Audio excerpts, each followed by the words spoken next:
रश्मि और अमर लॉकडाउन के चलते डेटिंग ऐप पर मिलते हैं। उसी बीच उनकी बॉन्डिंग बहुत अच्छी बन जाती है और दोनों एक दूसरे से प्यार करने लगते हैं। बस लॉकडाउन खत्म होते ही चट मंगी पट शादी। उससे पहले घर में बात तो कर लो। अरे माँ पापा कभी मना नहीं करेंगे। अमर की बात सुन रश्मि खुश हो जाती है। ऐसे ही दिन बीतते हैं और देखते ही देखते लॉकडाउन खुल जाता है, जिसके अगले ही दिन अमर अपने परिवार के साथ रिश्ता लेकर रश्मि के घर पहुंच जाता है। अभी लॉकडाउन खुला ही है और कोरोना तो खत्म भी नहीं हुआ, इसलिए ज्यादा कुछ ना करके अगले कुछ दिनों में छोटे फंक्शन के साथ शादी कर लेते हैं। अमर के पापा की बात पर सब सहमत हो जाते हैं। कुछ दिन बाद दोनों की शादी हो जाती है और रश्मि अपने ससुराल पहुंच जाती है। बेटा, शादी तो तूने अपनी मर्जी से कर ली, लेकिन बहू को बोल देना इस घर में हुक्म मेरा ही चलेगा, इसलिए अपना राज जमाने की कोशिश भी ना करें। माँ, रश्मि को यहाँ सिर्फ प्यार, आशीर्वाद और अपनापन चाहिए, पैसा या राज नहीं। बेटी की बात पर सास मुंह बनाए वहां से चली जाती है और अब वो हर रोज रश्मि को परेशान करना और ताने देना शुरू कर देती है।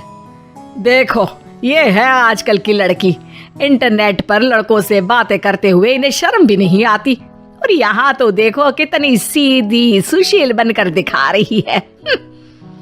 मम्मी, शादी के रिश्ते वाले इंटरनेट ऐप से जब किसी को कोई दिक्कत नहीं है, फिर डेटिंग ऐप के जरिए मिलना किस तरह गलत हो सकता है? रश्मि के डेटिंग ऐप वाली बात सुन उसकी हैरान सास तुरंत तुनक कर पूरे घर को सिर पर उठा लेती है, जिसकी आवाज सुन अमर और उसके पापा भी वहां आ जाते हैं। हाय मेरी माता, इतना बड़ा झूठ! डेटिंग ऐप को इंटरनेट के जरिए मिली है बोलकर इस कलमुही को मेरे सर ला बिठा दिया। अरे नास पिटी, तुझे जरा भी शर्म नहीं आई? वहां न जाने कितने लड़कों से गुलु गुलु करके तुझे मेरा ही लड़का मिला था फंसाने के लिए। माँ, मुझे तो समझ नहीं आ रहा क्या बोले जा रही हो। डेटिंग ऐप इस्तेमाल करना कोई अपराध नहीं है, और तुम रश्मि को ऐसा कैसे बोल सकती हो? मैं भी तो था उस ऐप पर। पहले उसके लिए माँ से झूठ बोला और अब लड़ाई कर रहा है। सास और अमर की बात सुनकर रश्मि हैरान खड़ी रहती है। अमर, तुमने घर में झूठ क्यों बोला? ये सब देख रही हो ना, इसी की वजह से झूठ बोलना पड़ा।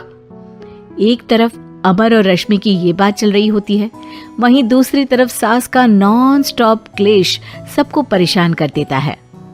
सब एकदम चुप, जो हुआ सो हुआ, अब मुझे कुछ ना सुनाई दे। पति की बात सुन सास चुप होकर वहां से चली जाती है, लेकिन अब वो रश्मि के सिर दुनिया भर के सारे काम डालकर उसका जीना पहले से भी ज्यादा मुश्किल कर देती है। मम्मी, मैं आपका गुस्सा समझ सकती हूँ, आपको जो करना है कर लीजिए, मैं कभी कुछ नहीं बोलूंगी। उम्मीद है किसी दिन तो आपका गुस्सा शांत होगा और नफरत प्यार में बदलेगी। रश्मि की अच्छाई को उसका नाटक समझकर सास गुस्से के 7वें आसमान पर चढ़ जाती है और उसी शाम रश्मि को नीचा दिखाने के लिए अपनी सहेलियों को घर बुलाकर उसकी बुराइयां करने लगती है। अरे कौशल्या, क्या बताऊं, आजकल के बच्चे ना बहुत एडवांस हो गए हैं। पहले रिश्ते घर परिवार वाले सब देख परख के कराते थे, और अब ये लोग खुद न जाने कहां कहां मिलकर खुद ही सब कुछ पक्का करके हमें बता देते हैं।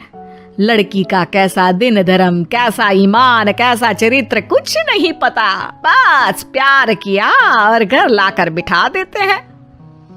अरे ऐसा क्यों बोलती हो? आजकल बच्चे अपने आप में बहुत समझदार हो गए हैं, और फिर पूरी जिंदगी तो उन दोनों को ही साथ निभानी है। अपनी पसंद से शादी कर भी ले तो क्या दिक्कत, तू ही देख ले, पहले इतना अच्छा बेटा और अब सोने पर सुहागे जैसी सर्वगुण संपन्न बहू। और पता है, अभी कुछ दिन पहले मेरी बेटी ने मुझे डेटिंग ऐप के बारे में बताया, जहाँ लड़का लड़की अपनी पसंद से अपने आप एक दूसरे को चुन लेते हैं, और फिर अगर सब सही रहता है तो बात आगे भी बढ़ जाती है। अरे इसमें इतना खुश होकर क्या बता रही हो? ये तो गलत है। न जाने कौन क्या है, कितना झूठ कितना सच है। अरे पर सोचो, जब तुम किसी के बताए रिश्ते को देखने जाते हो तो क्या एक ही बार देखने से सच झूठ का पता लगा सकती हो? जरूरी नहीं कि बच्चों का लिया फैसला हमेशा गलत हो।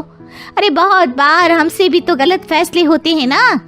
अच्छे बुरे लोग तो हर जगह मिल सकते हैं, फिर इसमें सिर्फ बच्चे ही गलत कैसे? सहेलियों की बात सुन सास सोच में पड़ जाती है और इसी तरह कुछ दिन बीत जाते हैं, जिसमें ना तो वो रश्मि को परेशान करती है और ना ही कोई ताना सुनाती है, जिसे देख रश्मि परेशान हो जाती है। मम्मी, आपकी तबीयत तो ठीक है ना?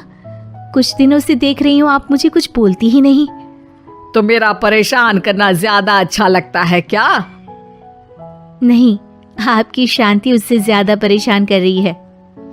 शांति इसलिए है क्योंकि मुझे एहसास हो गया है कि गलत तुम लोग नहीं, मेरी सोच है।